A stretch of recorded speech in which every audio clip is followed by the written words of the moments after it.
이거 지금 주민참여 예산을 반토막 냈다. 시장 예산 편성권이 있는데 이 편성권을 이렇게 침해해서 200억을 미리 해놨다. 이건 전임 시장의 방침 아닙니까? 정말 그것만큼 후진적인 정치가 어디 있어요? 부푼 꿈을 안고 계속 마을에서 준비하고 그냥 공문 한 장 내려온 거였거든요.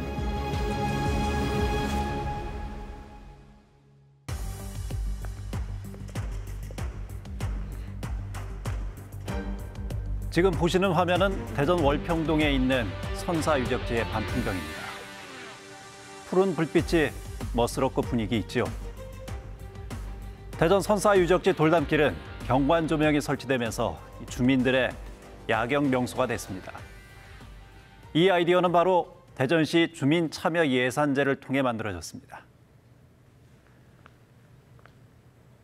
그런데 이장우 대전시장이 취임 한 달도 되지 않아서 이 주민참여 예산을 절반으로 삭감하겠다고 밝히면서 논란이 되고 있습니다. 주민참여 예산제를 둘러싼 논란과 쟁점은 무엇인지 이럴수 이슈에서 살펴봤습니다. 대의기관인 시의회를 농락한 보고라고 보는데 시장께서 시민들에게 사과할 생각은 없으십니까? 또 이 문제에 대해서는 전임 시장과 저와 생각이 다르기 때문에 저는 저의 소신대로 해나갈 생각을 갖고 있습니다. 지난 9월 7일 대전시 의회에서 벌어진 시장과 의원 간의 설전. 그 중심엔 대전시 주민참여 예산이 있었습니다. 그래서 초반에는 좀 기대도 했어요. 오히려 얼마 규모가 안 되니까, 그리고 이건 정말 일반 시민들이 참여하는 거고, 그러니 이걸로 전향적인 결정을 내리면 시장님한테도 좋은 정치적 선택이다. 여러분을 또 잘 받들어서 강한 대전, 그리고 일 열심히 하는 대전. 이장우 대전시장은 취임사에서 시민의 이익과 권익을 위해 봉사하겠다고 약속했습니다.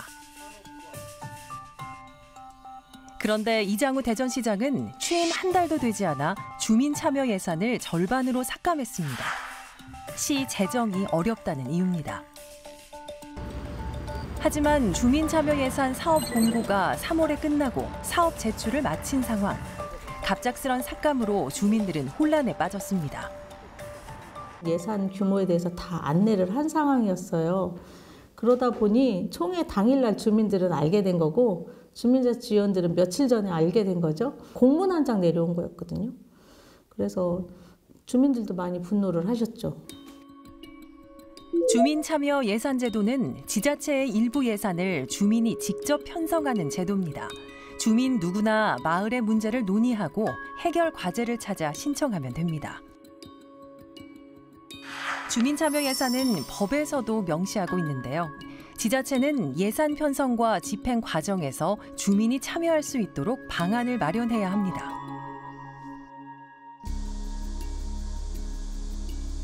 주민참여 예산제는 지방자치를 발전시키는 실질적인 주민참여 방안이기 때문에 정부에서도 우수 사례를 선정하며 주민참여 예산을 확산시켜 왔습니다.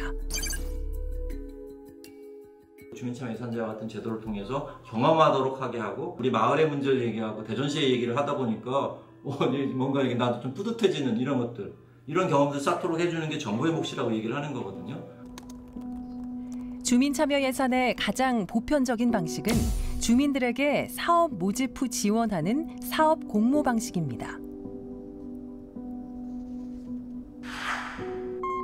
주민 누구나 사업을 제안하면 담당 부서에서 검토하고 심사와 시민 투표 그리고 총회를 거쳐 대전시의 예산 편성이 이루어집니다. 시민에게 직접 돈을 주는 게 아니라 사업 과제에 예산을 편성하는 겁니다. 그렇다면 주민참여 예산으로 주민들은 어떤 사업을 하는 걸까요? 대전시 덕암동 주민자치회에서 제안한 인공지능 재활용품 수거기입니다. 무색 페트병을 투입구에 넣으면 자동으로 수거하는 자원회수 로봇입니다.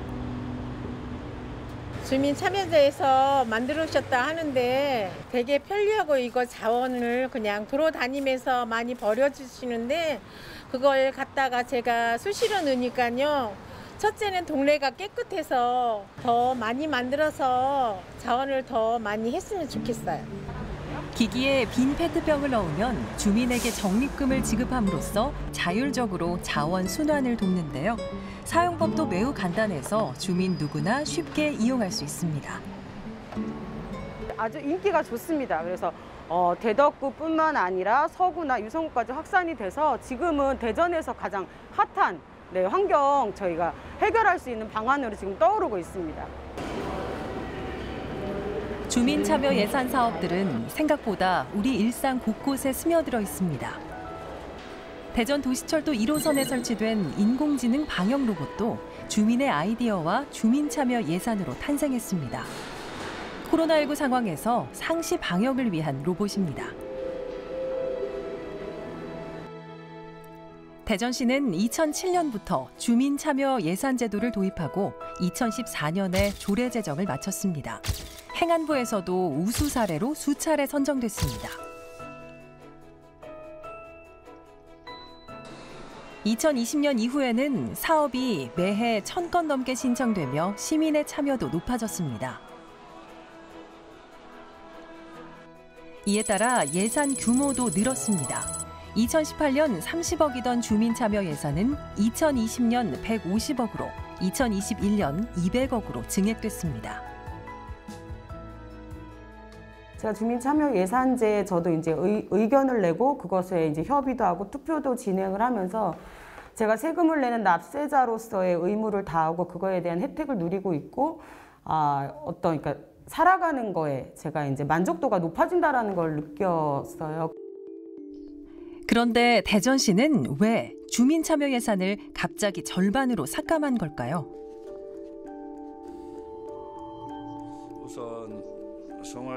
이장우 대전시장은 시의회에서 대전시 재정 문제와 시장의 예산 편성권 침해 그리고 소수의 시민단체가 독점한다며 삭감 이유를 밝혔습니다. 먼저 과도하게 편성된 주민 참여 예산을 삭감한다는 이유인데요. 정말 과도할 정도로 많은 걸까요? 먼저 지자체별 주민 참여 예산 규모를 보면 울산 511억, 인천 485억에 달합니다. 대전은 200억으로 광역단체 평균에도 못 미칩니다. 올해 대전시 전체 예산은 6조 3천여억 원인데요. 주민 참여 예산은 200억, 전체의 0.31%입니다. 삭감이란 표현보다는 축소 편성, 아니 삭감이나 축소 편성이나 이 100억이면 뭐 0.12% 밖에 되지 않는 예산을 이것을 축소 편성해가지고 내년에 무슨 뭐 토목 사업이라든지 건설 뭐 이쪽에 쓰겠다는 건데 그게 얼마나 도움이 되겠습니까? 두 번째로 주민 참여 예산은 시장의 예산 편성 권한을 침해하는 걸까요? 시장 예산 편성권이 있는데 이 편성권을 이렇게 침해해서 200억을 미리 해놨다.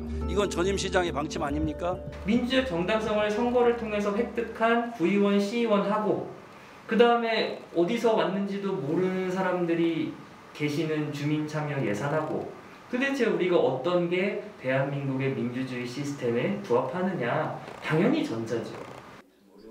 이장우 대전시장과 국민의힘 측은 지방자치법에 따라 예산 편성권은 시장에 있으며 투표로 선출된 정치인만이 집행해야 한다는 주장입니다. 시 자체의 그 의결권을 퇴소한다는 건 옳지 않고요. 오히려 주민참여 예산 제도 자체도 시에서 결정을 하기 때문에 그런 권한을 해체해야 한다 이런 거하고는 상관없을 것 같은데요. 소위 말하는 이런 민주주의가 작동을 했었을 때 제일 싫어하는 사람이 누굴까요? 정치인들인 거예요. 자기 권력을 공유하는 것 같거든. 그런데 주민들이 논의하고 좀 몇 번에 걸쳐서 이런 걸 하게 되면은 점점점 관심이 많아져요. 그러면은 정치인도 그렇고 관료도 그렇고 정보가 자꾸만 드러나. 그게 싫은 거예요.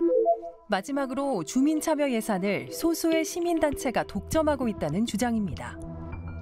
또 소수의 시민 및 시민사회단체 중심으로 추진되어 왔다 이렇게 보고 있습니다.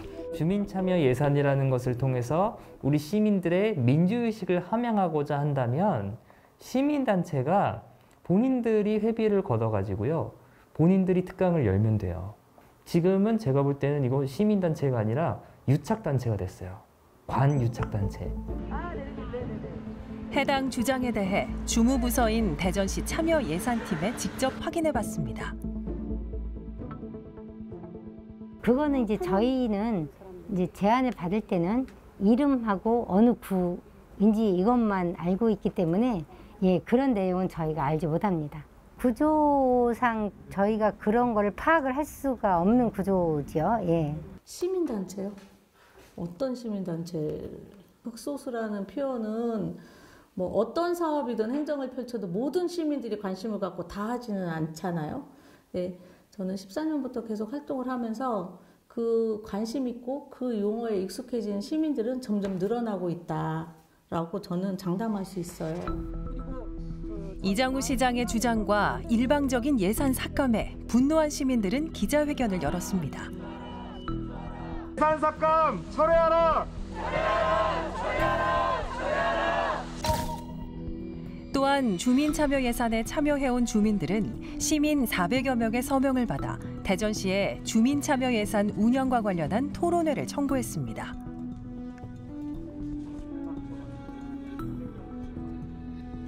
대전시 시민참여 기본조례에 따르면 300명 이상의 시민 연서로 토론회를 요청할 수 있습니다. 대전시는 한 달 안에 토론회를 실시해야 합니다. 대전시는 9월 23일 토론회 개최 불가 통보를 내렸습니다. 예산 삭감 방안에 대해 논의하자는 시민의 제안마저 뿌리친 겁니다.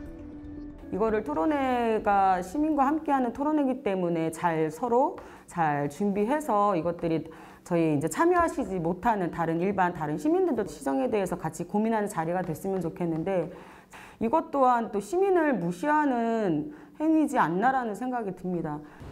주민참여 예산을 일방적으로 삭감한 대전시, 결정을 내린 시장의 입장이 궁금했습니다. UCL에 주시기 때문에 지금 해주고 나서 9월 말까지는 안 계십니다. 안녕하세요. 대전광역시입니다.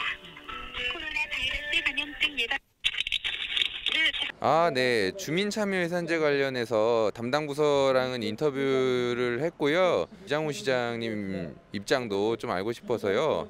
시장님 지금 해외 출국 중이시거든요. 말해 들어오셔요. 그럼 출장 다녀오시고 나서라도 입장을 좀 듣고 싶은데요. 가능할까요? 어려우실 것 같은데. 전 대전에서 나고 자란 주민이거든요. 근데 갑자기 예산을 이렇게 주민하고 약속한 걸 뒤집는 건 전 처음 본 것 같습니다. 그래서 이거를 현재 시장님도 그렇고 이 행정을 펼치는 그런 대전시도 그렇고 우리가 그걸 믿고 앞으로도 어떤 행정을 펼치더라도 이게 정말 끝까지 갈 것인가에 대한 의심이 계속 들 것 같다는 생각이 들고요. 저는 신뢰도 굉장히 많이 깨졌다는 생각이 듭니다. 주민이 마을의 문제를 고민하고 주민자치에 적극적으로 참여하는 건 성숙한 풀뿌리 민주주의의 근간입니다. 주민참여 예산 삭감 논란, 대전시의 민주주의 시계는 어디로 돌아가고 있는 걸까요? 주민들이 제시한 주민참여 예산 사업의 대부분은 독거노인 개울나기, 어린이 보호구역 정비와 같은 상생과 공공을 위한 복지 사업이었습니다. 지난 23일 대전시는 주민이 조례에 따라 청구한 참여 예산 토론회를 개최할 수 없다고 밝혔습니다. 주민이 건넨 합의와 소통의 손마저 뿌리친 셈입니다. 시민이 직접 참여해 시민의 삶과 밀접한 사업에 예산을 편성하는 주민 참여 예산제가 그저 시장의 소신이라는 이유로 제대로 된 평가와 토론 없이 축소될 처지에 놓여 있습니다. 이런 가운데 시민 우선 시정을 최우선으로 내세운 이장우 시장의 취임 100일이 다가오고 있습니다. 대전사정 충남 지역민들의 관심과 제보로 만들어지는 시사인 대세남, 여러분의 제보를 기다리고 있습니다.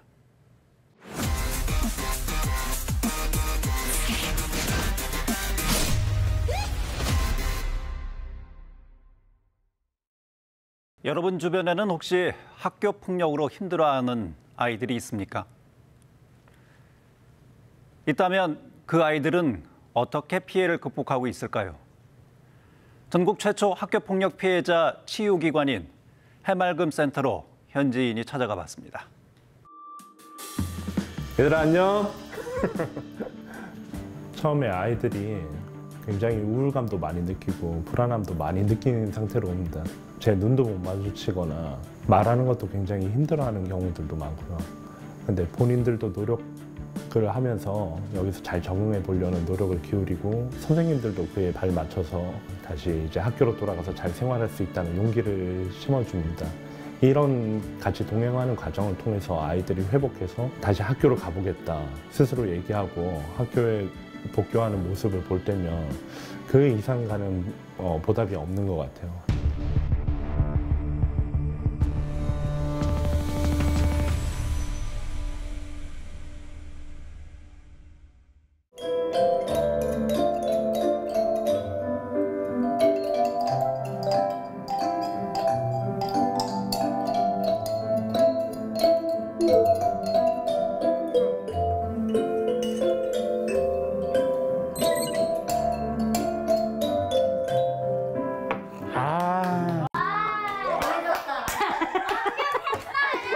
너무 잘한다 생각보다. 너무 잘했는데.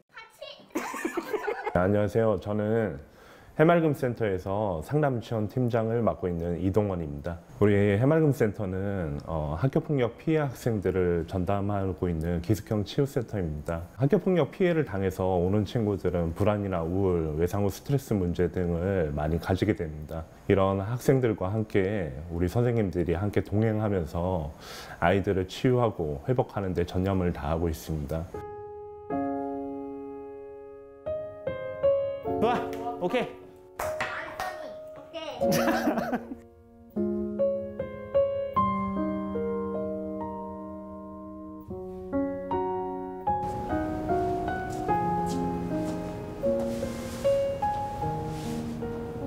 학교 폭력을 당했어요. 같은 6학년 애한테 맞다 기절하고 맞다 기절하고. 그런데 식당에 가서 밥을 먹을 때도 옆에 자리에 앉아서 먹더래요. 가해자가. 저희 아들이 부들부들 떨렸다고 하더라고요. 맨날 울더라고요. 도와주는 사람이 없어요. 저는 공황장애가 왔었죠. 그리고 저희 아들은 우울증이 오고 뭐 집안이 풍지박산이 났었죠. 아주.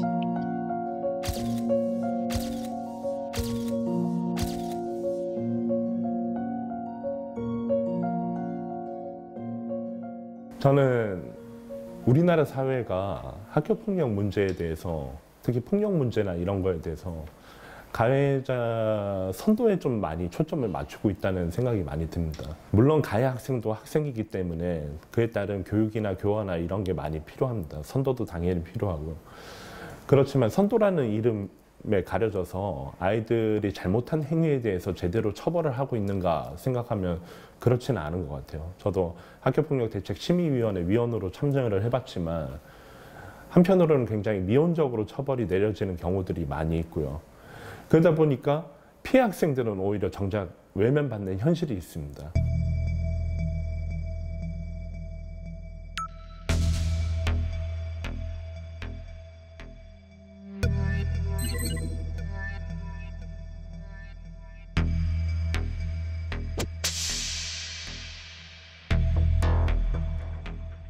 좀 아이들이 학교로 돌아갈 때 솔직한 심정으로는 양을 1위 가운데 보내는 그 심정과 같아요. 이 말은 뭐냐면 아이들이 많이 회복되고 마음이 강해졌음에도 불구하고 학교라는 현실로 다시 들어가기까지는 굉장히 많은 또 노력이 필요합니다. 실제로 아이들이 복교하려고 이제 강한 마음을 가지고 복교를 했는데 문고리를 열었을 때 가해 학생들은 그 자리에 그대로 있을 텐데 내가 그 아이들을 어떻게 대면해야 될지 어떤 얘기들을 할지 용기가 차마 나오질 않아서 문고리 잡고 결국 집으로 돌아간 친구들도 있어요.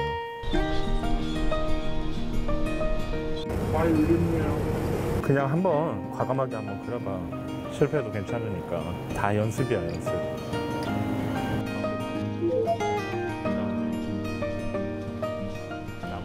저희는 어떤 프로그램이든 아이들이 그 학교에서 입었던 상처, 또래 관계나 선생님들에 대한 신뢰를 다시 회복해야 되기 때문에 그런 대상들에 대한 관계를 재형성하는 거를 최우선 목표로 두고 있습니다. 그렇기 때문에 아이들이 심리상담, 집단상담을 하든 체험활동을 하든 어떤 프로그램을 하든 담임 선생님과 함께 동행을 하면서 프로그램을 진행하고 있고요.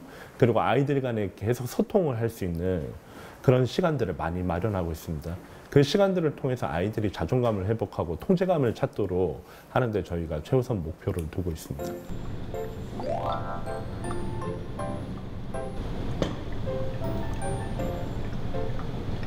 지금은 동아리 활동 시간이고요. 학생들 바리스타 배우고 있어요. 바리스타 수업은 인기가 좀 많습니다. 학생들 사이에서는 바리스타 수업이 인기가 많아요. 만들고 이러고 음식을 또 먹을 수 있기 때문에 애들이 좋아하는 편이에요. 바리스타 수업 어때?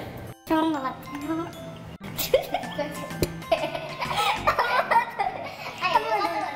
뭐가 좋냐고요? 다 좋죠. 무엇보다 쌤이랑 함께하는 시간이. 네. 없었던 모습을 저희가 만들어 가는 과정이 아니고 아이들이 원래는 그런 모습들이 다 있었거든요. 어떤 저희들의 어떤 프로그램이나 이런 게 뭐 대단하다 이런 것보다는 아이들 자체에서 이미 변화하고자 하는 동기들이 높았던 부분도 있는 것 같습니다. 거기에 우리 선생님들의 노력이 더해져 가지고 그런 변화를 많이 나타내는 것 같습니다.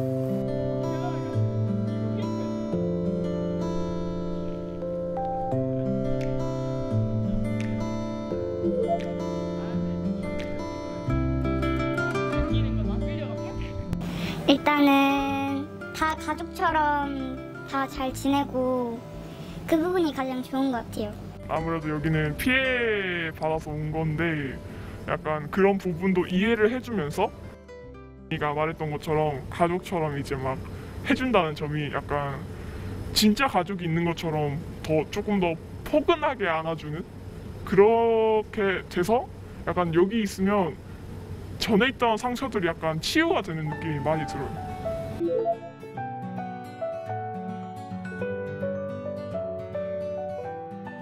저는 사람을 위로해주는 글을 쓰는 작가가 되고 싶습니다.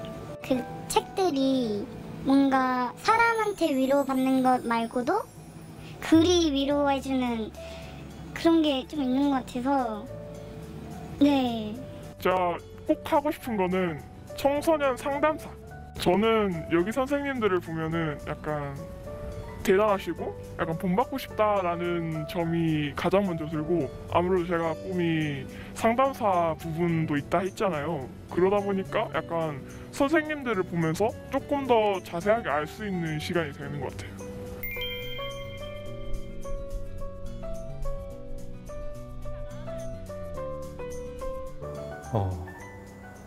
너무 뭐 선생님들이 그래도 우리가 좀 좋은 모습을 보였구나 이런 마음에서 한편으로는 이제 뿌듯하고요. 다른 한편으로는 본인들이 이렇게 상처받고 위로받았던 거를 자기와 비슷한 처지에 있는 학교폭력 또 피해를 입은 다른 학생들을 좀 도와주고 싶은 마음, 그런 마음이 크지 않았을까 하는 생각이 들더라고요. 그런 얘기를 들을 때마다.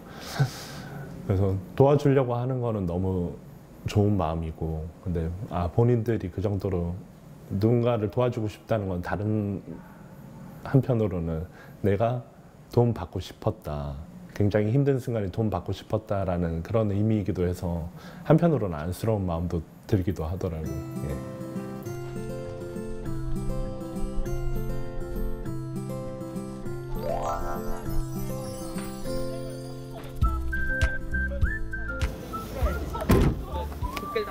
선생님 오늘 어디 가시길래 이렇게 분주하신 거예요? 학생들이랑 저 대청호 야외로 같이 놀러 나가는 길입니다. 예.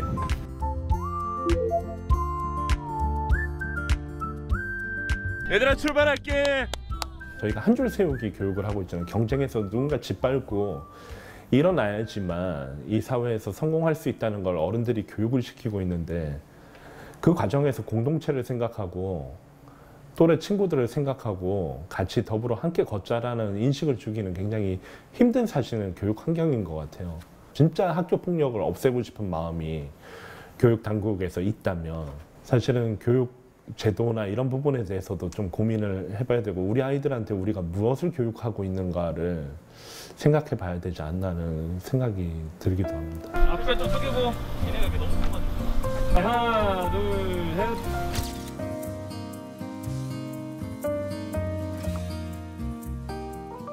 아이들이 본인의 잘못인 것처럼 죄책감을 많이 나타내는 경우들이 있습니다. 결코 본인 잘못이 아니고 분명히 그 상처를 준 대상은 따로 있습니다. 근데 자녀와 본인에게 그 책임을 돌리면서 자책하지 않으셨으면 좋겠다라는 말씀 드리고 싶고요. 어디선가는 우리 해맑음센터 선생님들처럼 학교폭력 피해 학생들이나 학부모님들을 위한 마지막까지 포기하지 않고 기운을 주려는 사람들이 있고요. 혼자 고민하고 해결하려고 하지 마시고 우리와 함께 그 고민 같이 공유하고 나누고 함께 그 해결을 했으면 좋겠습니다.